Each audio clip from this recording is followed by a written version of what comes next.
রাগ হওয়া কি ভালো না খারাপ? খারাপ। মুহাম্মদ সাল্লাল্লাহু আলাইহি ওয়াসাল্লাম বলছে যে কেউ যদি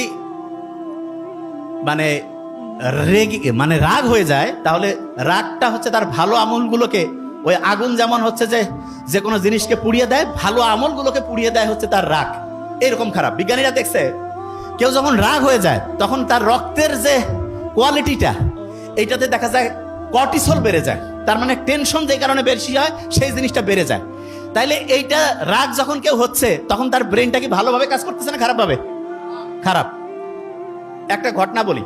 মুহাম্মদ সাল্লাল্লাহু আলাইহি ওয়াসাল্লাম, আবু বকর রাদিয়াল্লাহু তাআলা আনহু পাশাপাশি বসে আছেন। একজন দূর থেকে আসলো, এসে আবু বকর রাদিয়াল্লাহু তাআলা আনহু সম্বন্ধে মিথ্যা বানিয়ে বানিয়ে কথা বলতেছে। এবং আবু বকর রাদিয়াল্লাহু তাআলা আনহু কিন্তু এটার মানে হচ্ছে যে প্রোটেস্ট করতেছে যে না, এটা কেমন কথা, আপনি তো ঠিক বলতেছেন। ভদ্রভাবে আবু বকর রাদিয়াল্লাহু তাআলা আনহু হচ্ছে এটার জবাব দিচ্ছে। মুহাম্মদ সাল্লাল্লাহু আলাইহি ওয়াসাল্লাম মুস্কি মুস্কি হাসতেছেন, আর ওই লোক খালি সমানে মিথ্যা সমালোচনা করতেইছে। এরপরে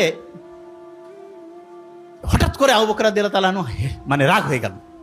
রাগ হয়ে বলল যে না, এটা হচ্ছে যে মানে তুমি যেটা বলতেছো একদমই ঠিক না। এবং উনি প্রচন্ড রাগ যখন হলেন তখন মুহাম্মদ সাল্লাল্লাহু আলাইহি ওয়াসাল্লাম একটু মুখটা মলিন করে সেখান থেকে চলে গেলেন। মুহাম্মদ সাল্লাল্লাহু আলাইহি ওয়াসাল্লাম যখন চলে গেছে তখন আবু বকরও কিন্তু রাদিয়াল্লাহু তাআলা আনহু ওনার পিছে পিছে গেছেন। যাওয়ার পরে উনি জিজ্ঞেস করলেন যে আমার সম্বন্ধে মিথ্যা বলতেছিল, আমি ওইটা হেসে হেসে ওইটার প্রতিবাদ করতেছিলাম, আপনিও তখন মুস্কি হাসতেছিলেন, আর আমি যখনই একটু রাগ হইলাম আপনি আবার এখান থেকে চলে আসলেন, কারণটা কি?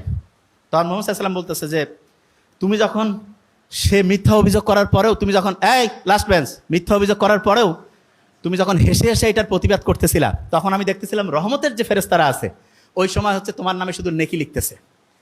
আর তুমি যখনই ও রাগ হয়েছে এই জন্য তুমিও রাগ হইলা, তখন দেখলাম যে রহমতের যে ফেরেশতারা ওইখান থেকে চলে গেল। তা রহমতের ফেরেশতা যখন চলে যায়, আমি রব্বুল আলামিন মানে মুহাম্মদ সাল্লাল্লাহু আলাইহি ওয়াসাল্লাম হয় কিভাবে এখান থেকে আমিও চলে আসলাম। জিনিসটাকে বোঝা গেছে আমি কি বলছি? তাইলে একজন রাগ হয়েছে, আমরা কিন্তু রাগ হয়ে যাই না যে হ্যাঁ রাগের বদলে রাগ হবো। নো, ইসলাম দেখেন, আপনি একটু কোরআন পড়েন তো। মুসা আলাইহিস সালামকে যখন আল্লাহ বললো যে যাও ফেরাউনকে হচ্ছে দাওয়াত দাও, ভদ্রভাবে কথা বলো, ঠিক না?